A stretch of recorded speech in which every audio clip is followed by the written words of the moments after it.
Jung at HARP. Today, we're going to ask the question, why do we build cages? I'm Deborah Henson-Conant. I'm a composer and a performer, and I'm here with Kathleen Wiley, who is a Jungian psychoanalyst. We both play the harp, so we call this Jung at HARP. Even though often we don't play the harp. And in fact, I'm asking about cages because I am about to open a show in New York called The Golden Cage, which is a musical that I've been working on for many years. And now it's going to step onto the stage on April 20th. And it's got a lot of questions in the show that I'm still asking in my life. I started out writing the show when I was 19, I had the first concept of it, basically a question I was asking about my life. Am I going to have a life of freedom or a life of security? And asking that question, a story began to unfold immediately. And there were two characters. One was inside a cage, the other was outside a cage, and they were arguing about which was better. Each wanted to be in the space of the others. The inside wanted to be on the outside wanted to be on the inside. And the story is very, it gets very involved, in which they get stuck in this cage. And I understood, even at the time, but even more so now after time, that I was telling myself a story to help me understand what life is like. But in fact, I still have a lot of questions about that. And so today I was asking Kathleen, why do we build cages? Because as we were talking before about this, Kathleen said, well, do you mean cages or containment? And I said, what is the difference? So Kathleen, please illuminate. Yeah, it's such an interesting question because a cage is a container, but we all need a container. I mean, if we think about the first container we have is the container of our skin and our body. And without the container of our body and without the container of the containment of our skin, we would just kind of, go out all over the place. We'd bleed all over the place. So we need a container, and we need a container that has a thick enough skin, so to speak, a thick enough boundary to keep us together from like just dissolving all over the place. But we also need a boundary or a skin that lets in what's needed. And when that container with the skin, and I know in the musical, Boris sees this golden cage and Althea sees this cage of cement and stone. What very different images, aren't they? The golden cage with bars where you can see out and reach out and perhaps slip out through the bars, versus cement and stone where it's solid and nothing can get out and nothing can get in.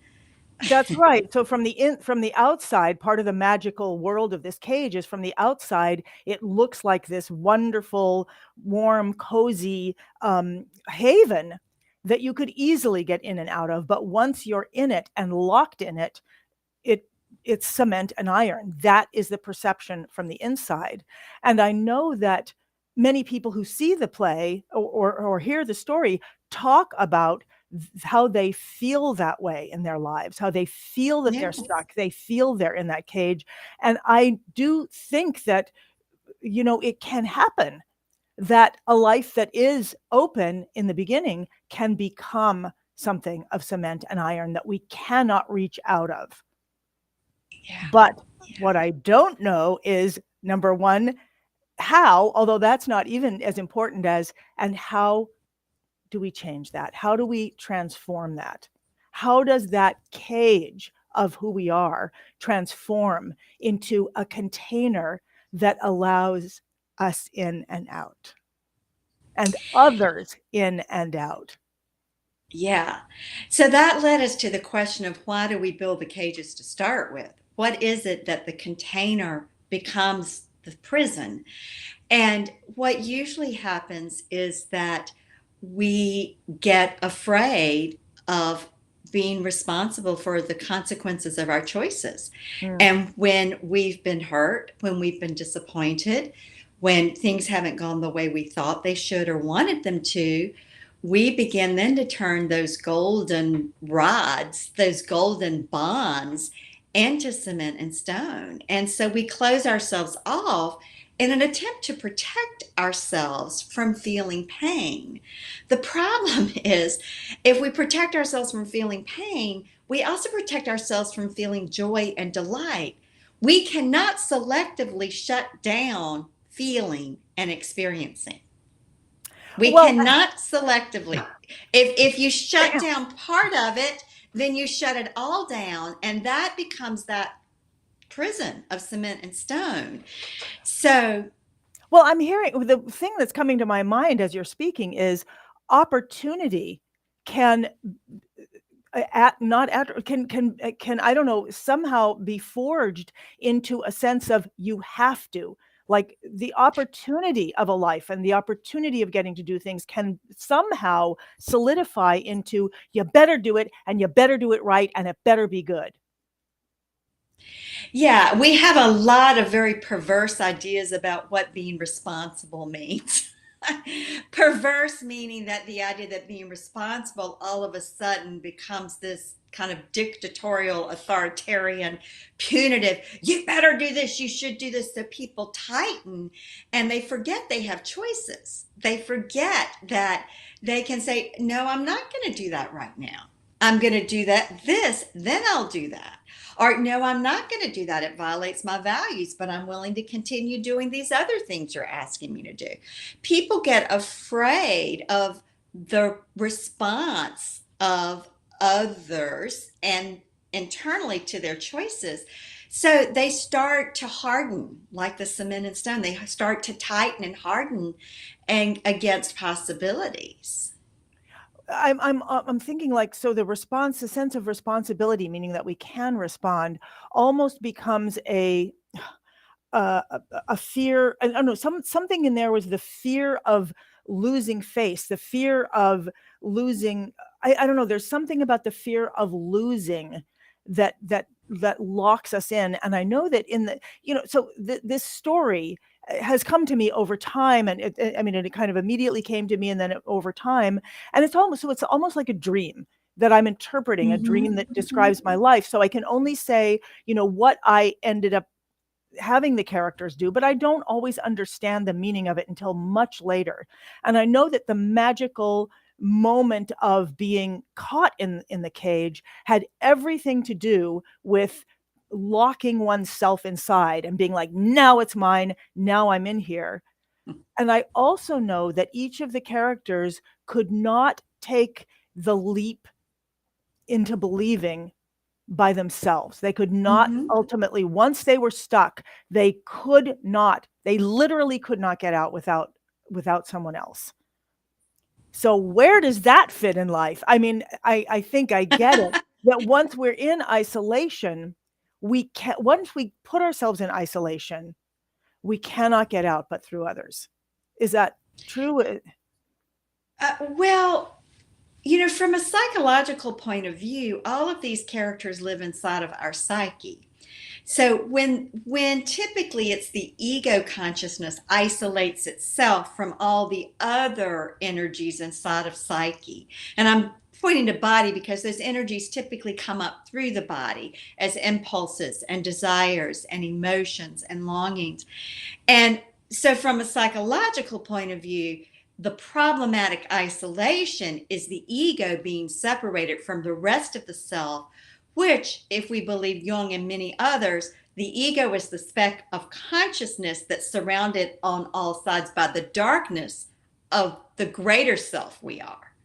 We are far more unconscious and unknown than we are conscious of who we are. There's so much more to you, to me, than who we think we are, or what our ego can focus on in this moment in time. And that more than is part of what allows us to come together almost every week and have a dialogue where something gets birthed between us. Right.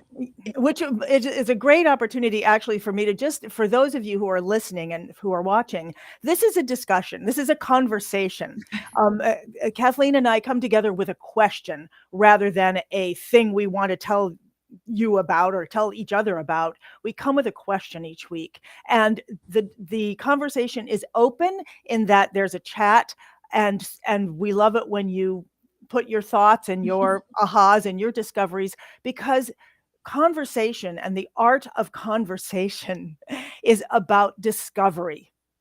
That's what I love about it. And I'm realizing that the art of conversation is something that brings us out of our cages as we discover what it is that we're experiencing in life, Mhm. and what it's like for someone else. How am I connected? How am I disconnected? And so one of the reasons I love talking to Kathleen, and always have, is that you have not only your own perspective, but you come from literally, knowing about Jung and everything that Jung has developed, and then seeing it in the field in how you talk to Mhm. your clients. And I am there from the artist side, not necessarily knowing the the, the list of things, or what, not knowing, but certainly living that and finding it. And so I love when we bring these two things together, so that Mhm. together we can discover. And so, just again, for anyone who's just joined us, we're talking about how why do we build cages that we then get stuck in, and how do we get unstuck? So, Kathleen, let's just recap. I just like, what have we said so far, or what have we Well, I learned think so that far? we've said that what starts out looking like something that might be a container to hold us can become a prison that locks us in if we get caught in fear and we don't want to continue experiencing life. And experiencing life means feeling pain and rejection and disappointment, and feeling pleasure and delight and success and satisfaction. And that we cannot arbitrarily shut down feeling and experiencing. If you shut down and resist feeling the pain and the disappointment, you will also miss out on the delight and the satisfaction and the joy. And that we do need first within ourself a connection to the larger self we are. And often we are able to find that connection through relationship in the outside world with other people.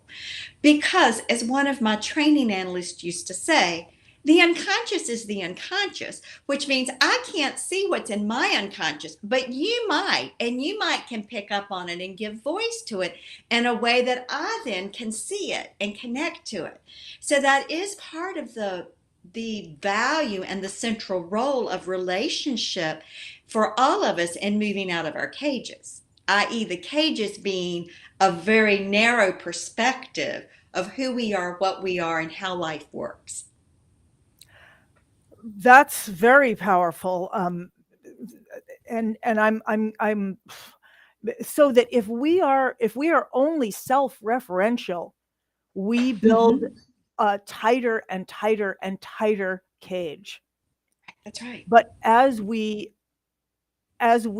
open up, or we're in conversation, in communication with whatever other is, other humans, other bird people, other, whatever, we're permeating. I loved what you said about the skin. Our first container Mm-hmm. is our skin. And one of the powerful things about our skin is that it does let things in.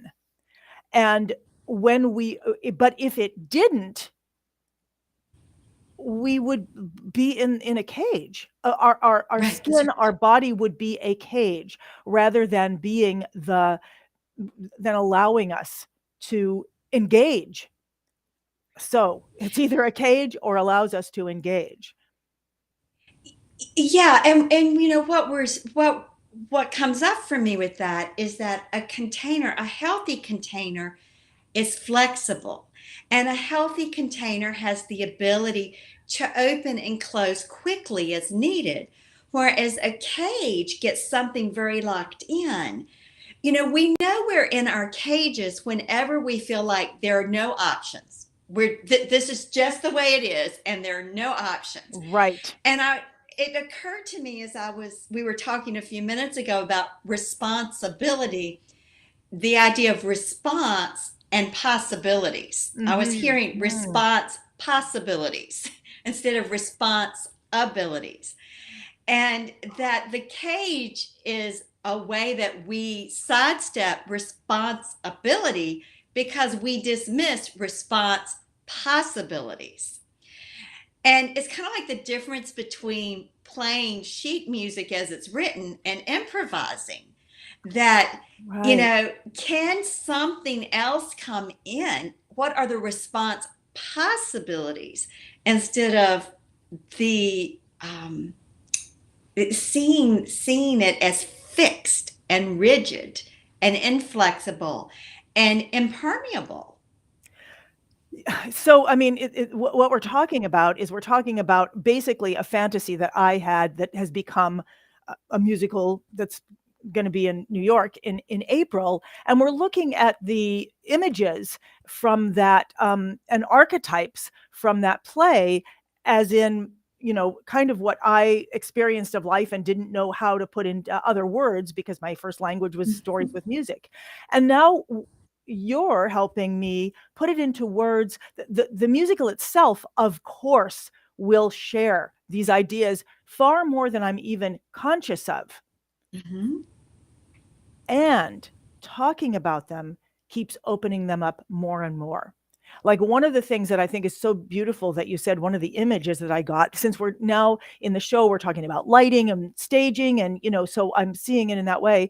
You just described that when we're in our consciousness, we're in this tiny, tiny, tiny thing, but that's where our light is focused. That's the only thing we see, and we don't see all that's in the darkness, all the possibility that is in the darkness. And yet in this show, and I feel like when I come into conversation with you and I'm asking, push me, push Mm-hmm. me into a new consciousness. Push me into a place I can't go alone. Push me into a place I might be afraid to go alone, which is what ends up happening, in this show, is the begging of, push me, help me. Yeah, and the way that I like to think about it is it's like we come together and we each have a fleshlight, and we have these two different kind of territories that we're used to. It's kind of like, the lay of the land with music and performing and that whole world. I know the lay of the land with psyche. So we come together with our fleshlights and what we know about the lay of the land, and we move together in them. And so you shine the light over here and say, oh, well, there's this. And I shine the light over here and say, well, there's this. And in the process, we both have an expanded consciousness because we learn how to identify what previously has been in the dark for us. Wow. Yeah. And I'm realizing that every time I share this show, the story of whether I'm just sharing the story in like a backstage salon, or when people come to see the show and they talk to me about it, they are each bringing a flashlight. And every time Yes. someone makes a comment, they are flashing a light where I see this question because the show is Mm-hmm. a question. Is my life security or is it freedom? How do they relate to each other? What is freedom? What is security? And so I'm realizing that every time we put something into the world, every time we are visible, every time we speak or sing, or that we are offering our light and asking for another's light to join ours. Yes. And I'm thinking about how, again, why do we build cages? Sometimes we have experiences where we shine the light in a place where someone else doesn't want us to shine the light. So then their response to us is hurtful. So we then get scared of shining our light. And the cage begins to be built because we turn our light off way too much. We don't see what we once saw. We quit identifying what it is we innately knew was the reality. And so cages get built oftentimes because we shine our light, and there is a response from the outside world, or we experience an inner response because of some outside feedback that is painful and it scares us. And so we quit looking for possibilities. We just begin to shut down. And that is usually a very unintentional, non ego directed, unconscious process. So people end up in cages and think, how did I get here? They have no idea because it's been an unconscious process because they've not been tuned in. They aren't paying attention. Part of what we do in analysis is people, hopefully, and that I work with, internalized a method of looking to always be paying attention to what's that little flicker of light there in the dark that I want to go see what it's about, versus just thinking, oh, I was just seeing stars, and dismissing it. You know, what's in the dark is still little flickers of light, but we dismiss it. We just, pretend we don't see it, or we just let it go past. And so it becomes like the coal left from the wood fire. It eventually goes out because it's not tended. So we dismiss possibility. I'm also Right. really, I'm taken by what you say, because I see that happening in the show. I see that, if without even knowing the psychological, all of that, when we just write, or when I wrote, what I thought would happen, how someone would react, that's what I'm seeing. And if I look at their words, I go back to the dismissal of possibility in the words. Like, the first thing that we see Althea saying is, nothing's ever new, and there's nothing I can do to change it. Nothing I can say that I Right. haven't said a million times before. Just a statement. That's the truth. And I see that we are living in that. I just never thought about it, that very first statement that she says actually defines. I mean, I've heard of that. I've heard Yeah. that in almost every novel, if you read the first paragraph, you'll see what the whole thing is about. And I always thought, well, because they craft it so well. But I think it's just, as we're probably showing this all the time in our lives. All Yes, right. we So, are. all right. So we build cages. Why we build cages is to create safety. I mean, one of these characters is looking for that. Outside the cage, they're lost within a flexible reality. Within a flexible reality. Inside the cage, we start to kind of spin this. This is how it is. This is how it is. Nothing's ever new. This is, this is what it is. And then, so we build it to also reinforce and kind of feel like we have a reality, right? Because otherwise, if things are pretty weird.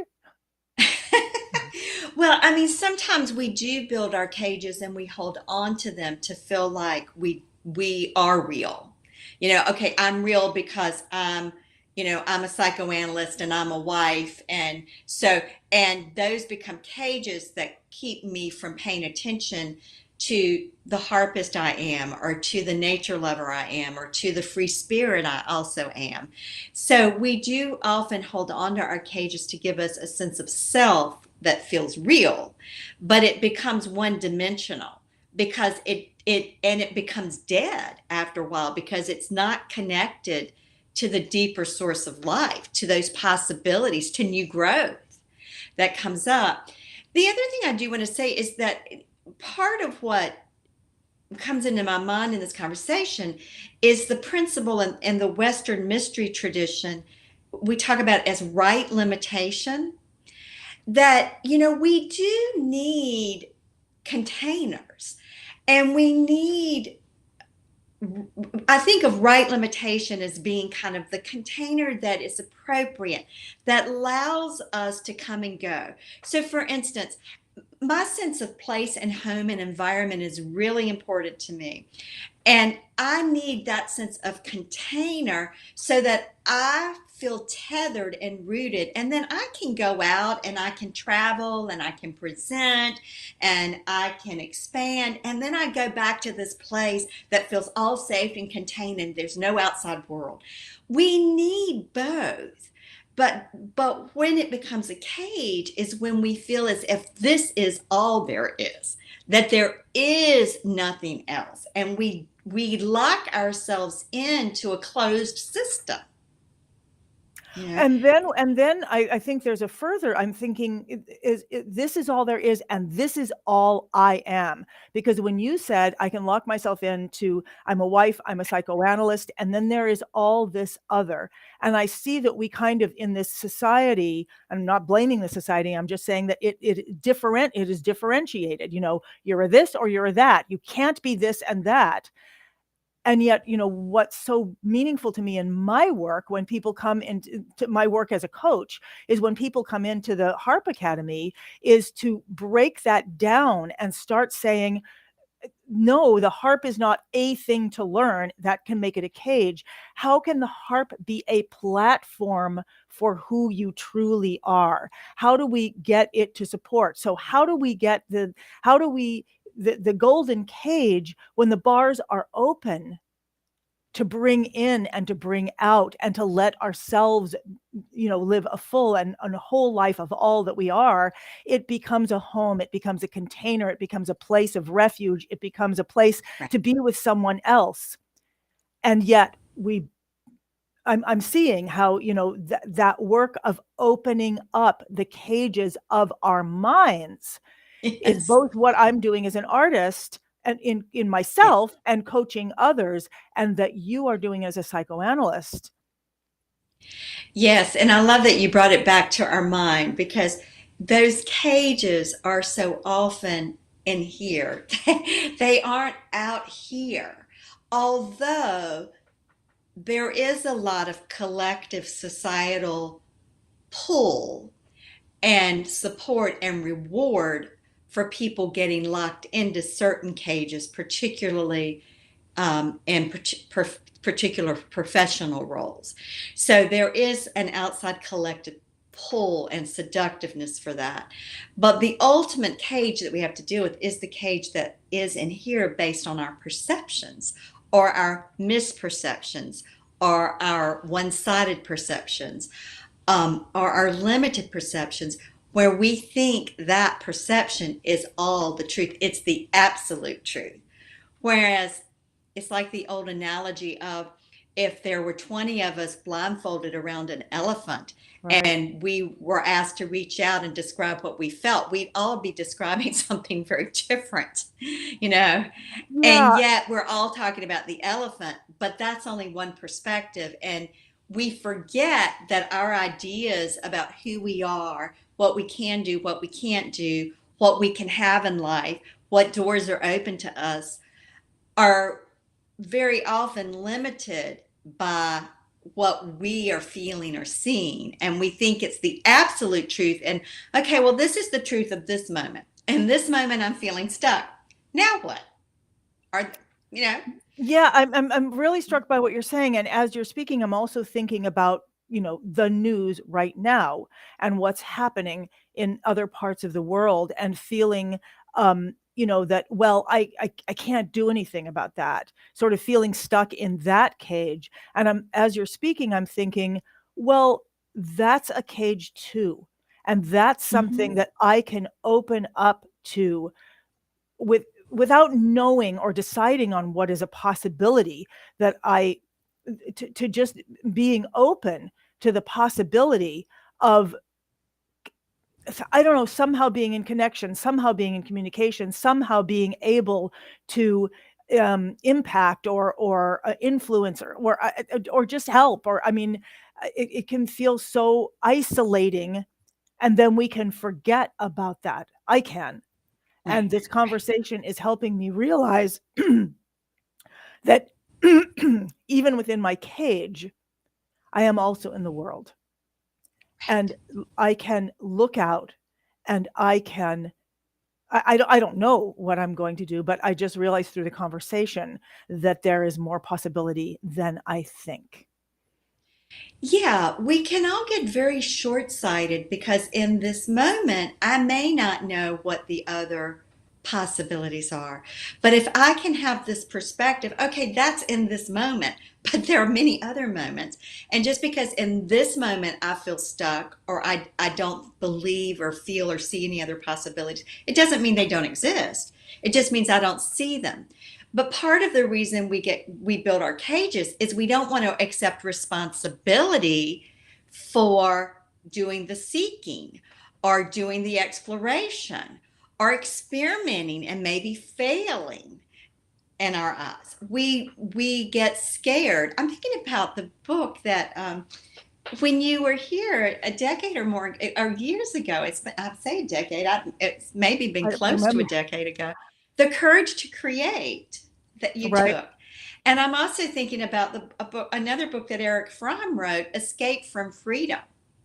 You know, the real escape from freedom is we don't exercise our response possibilities to create. And I'm going to add in life-giving ways. So we end up feeling stuck and we just create by default in non-life-giving ways. And maybe that's our conversation for next week is how do we accept the freedom and have courage to Mm. create, whether it's with our music or it's with our day-to-day life and how we relate, it's with, how we cook, it's with how we walk the dog. I mean. Oh, I see what you're saying. So I was going to say, as we start to wrap this up, and as I start to, take, what am I going to take from this conversation and put into place this week? It's not new, but it's really worth reminding myself that I don't have to change every single thing, but I can change tiny things. I can step out of my cage in tiny ways. I can try to shine a light in tiny ways that will that will open up the bars of the cage that I have built. Open up the bars of the cages that I have built. So Yeah, that's what I take away from this conversation. that is beautiful. And my takeaway is similar in that over the last 3 or 4 weeks in particular, I've been playing with and tracking where do I sabotage myself? And what I'm really asking is where am I limiting myself artificially? Well, that sounds like another subject that would be great. Yeah, because I think where we limit ourselves artificially and the self-sabotage are cages. That's where we end up in cages. And that's how I'm connecting those in my mind. So I'm going to Yeah. continue to ask myself and ponder this, of where is it that I'm artificially limiting myself? And what is the call to freedom that is present in that? Yes, and I love that because that shifts just one word, which is how do we build our cages? And Yeah, watching that and how do we open them up? Okay, I love that. Well, yeah, Kathleen, thank you so much. It's been so fun to reconnect and to yes.